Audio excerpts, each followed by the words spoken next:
नमस्कार। भारतीय शेयर बाजार में पिछले कुछ दिनों से जो उथल-पुथल मची है उसने सबका ध्यान खींचा है। खासकर ये बात कि सिर्फ 2 दिनों में निवेशकों के 8.35 लाख करोड़ रुपए मतलब करीब-करीब $10 बिलियन डूब गए। अरे बाप रे, ये तो बहुत बड़ा अमाउंट है। तो आज हम इसी गिरावट के पीछे जो कारण हैं उन पर थोड़ी गहराई से बात करेंगे। हमारे पास जो जानकारी है उसके आधार पर समझने की कोशिश करते हैं कि कौन से बड़े फैक्टर्स हैं जो बाजार पर इतना दबाव डाल रहे हैं और इसका मतलब क्या है आगे के लिए। तो चलिए शुरू करते हैं। सबसे पहले तो मुझे लगता है जो दुनिया भर में चल रहा है उसका असर है ना? हाँ, बिल्कुल। देखिए, पहला और शायद जो सबसे इमीडिएट कारण लग रहा है, वो है मिडल ईस्ट में टेंशन का बढ़ना, खासतौर पर इजराइल और ईरान के बीच। तो जब भी ऐसी कोई बड़ी जियोपॉलिटिकल उथल-पुथल होती है ना, तो इन्वेस्टर्स में एक डर सा आ जाता है। घबरा जाते हैं। हाँ, घबरा जाते हैं। उनको लगता है कि भाई मामला कहीं और ना बढ़ जाए। और इसका असर हम सीधा तेल की कीमतों पर देख रहे हैं कि वो बढ़ रही हैं। बिल्कुल। कच्चा तेल वो 77.5 डॉलर प्रति बैरल के आसपास पहुंच गया है। और ऐसी सिचुएशन में इन्वेस्टर्स ना वो थोड़ा रिस्क लेने से कतराते हैं। सेफ खेलना चाहते हैं। हाँ, सेफ खेलना चाहते हैं। वो अपना पैसा इक्विटी जैसे, मतलब जहां रिस्क ज्यादा है, वहां से निकालकर गोल्ड वगैरह में, जो सेफ माना जाता है, वहां लगा देते हैं। इसी वजह से फिर शेयर बाजार पर और भारतीय रुपए दोनों पर प्रेशर आ गया है। अच्छा, तो ये तो हुई ग्लोबल टेंशन की बात। पर क्या सिर्फ यही एक वजह है? मुझे लगता है अमेरिकी फेडरल रिजर्व का भी कुछ रोल है इसमें। हमारे सूत्रों में इसका जिक्र है। हाँ, बिल्कुल। ये पहली का दूसरा अहम हिस्सा है। यूएस फेड का जो रुख है वो अभी भी सख्त बना हुआ है।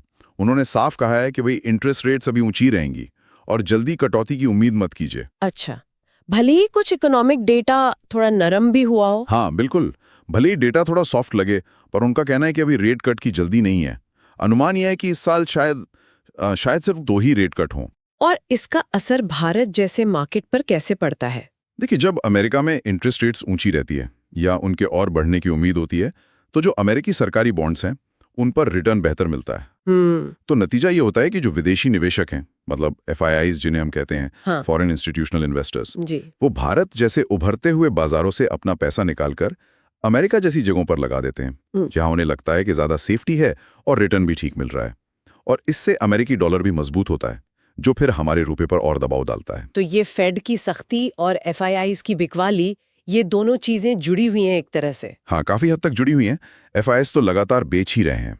आप देखिए, सिर्फ जून की शुरुआत में ही उन्होंने करीब 8,749 करोड़ रुपए की नेट सेलिंग की है। बाप रे। और अगर हम अक्टूबर से अब तक देखें, मतलब थोड़ा लंबा पीरियड, तो भारतीय इक्विटी मार्केट से करीब 29 बिलियन डॉलर निकाला जा चुका है। 29 बिलियन, ये तो बहुत बड़ी रकम है। हाँ, ऐसा लग रहा है कि निवेशक अभी चीन और शायद कुछ और बाजारों को ज्यादा पसंद कर रहे हैं। ये तो वाकई चिंता की बात है। अच्छा, इन ग्लोबल कारणों के अलावा क्या अपने यहाँ मतलब घरेलू स्तर पर भी कुछ कमजोरियां हैं?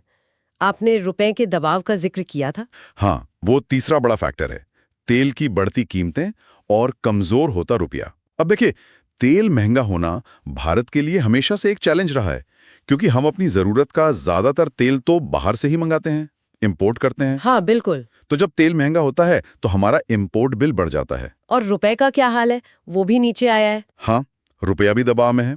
वो 3 महीने के सबसे निचले स्तर पर पहुंच गया है, लगभग 86.72 रुपए प्रति डॉलर के आसपास। तो जब रुपया कमजोर होता है और तेल भी महंगा होता है, तो फिर डबल मार पड़ती है।